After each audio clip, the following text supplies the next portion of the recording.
The World of Warcraft and Economics Education by Brian Wren.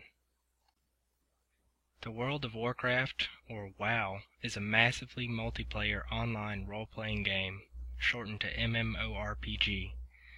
These types of games involve 3D virtual environments in which the players control digital representations of themselves to interact with the environment and one another. Released in late 2004, this game still commands more than 11.5 million monthly subscribers, making it by far the most popular MMORPG. It's this popularity that makes WoW interesting. In 2008, the Pew Research Center conducted a survey of over 1,100 teens, 12 to 17-year-olds, about their experience with gaming. A whopping 97% responded that they played some type of video game, with a total of 21% responding that they play MMORPGs. If these statistics can be applied nationally, it indicates that 4 million teens play MMORPGs regularly. Its long-term popularity gives it the added benefit of staying power. Unlike other games that may be popular for a year, WoW has stayed at number 1 for nearly 7 years thanks to developer commitments to periodic and major gameplay expansions. Unlike most other games, the economy of WoW is not, for the most part, determined by fixed prices. With the exception of a few NPC or non-player character purchases, the economy of the game exists between players of the game, where they buy and sell items and services privately or through the auction house. Recently, researchers have been looking at the ideas of economist Edward Castronova and proposing that players are acquiring real-world economic skills through gameplay. Dr. Castronova himself went on to study players' economic behavior in MMORPGs.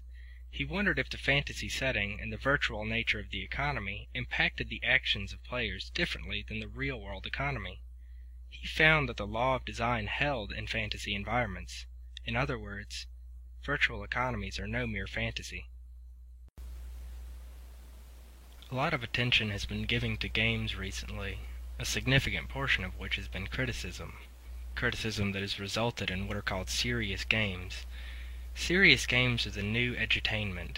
They don't and probably won't have the budgets to compete with games like WoW, which a competing developer estimated that even if they invested more than $500 million, they would still not be able to compete with WoW.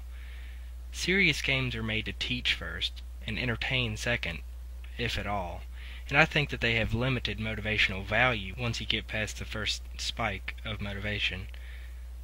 Because WoW was created with fun in mind, and the economy is integrated into that fun, it's an engaging way to introduce economic concepts. To study the effect of WoW on economics education, I proposed 2 questions to research. First, what is the relationship between situated learning within the World of Warcraft and the student's understanding of economic principles?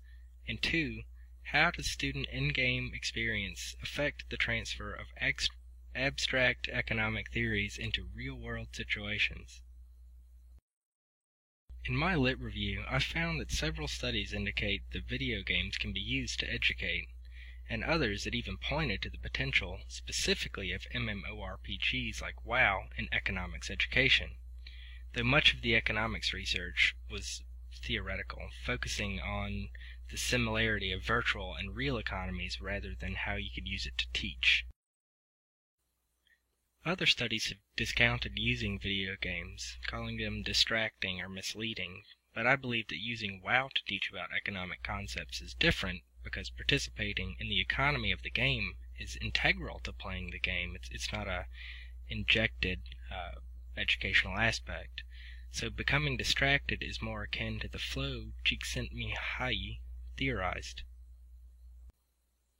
To investigate my research question, I have designed a qualitative study.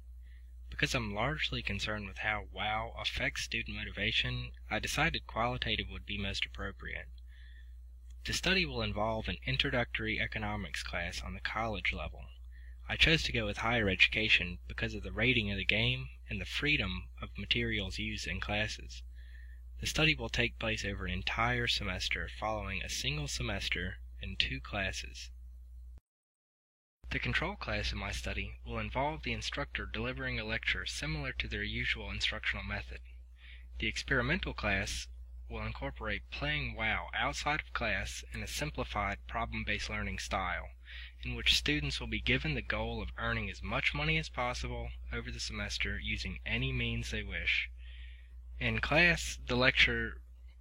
experimental class, the lecture will be modified to include references to the game and will incorporate students' experience in the game and relate it to the real-world economic theory. I have incorporated several methods of collecting data on the students' experiences in both classes. First, I'd like to observe students in class to judge their participation in discussions of economic theory. Observations outside of class will take place in 2 ways: observation through the medium of the game, and observations of the students playing the game with the observer in the room. At the end of the semester, all students would rate their respective class using a survey incorporating a Likert scale on their motivation, participation, and perceived understanding. Students will be selected to be interviewed about their experiences using their responses to the survey. The instructor will be interviewed as well for their insights. Both classes will take the same pre-test and post-test to judge the effectiveness of WoW as an educational tool. If you have any questions or comments, feel free to email me at ren.jb@gmail.com. The following 3 slides are slides that contain my references.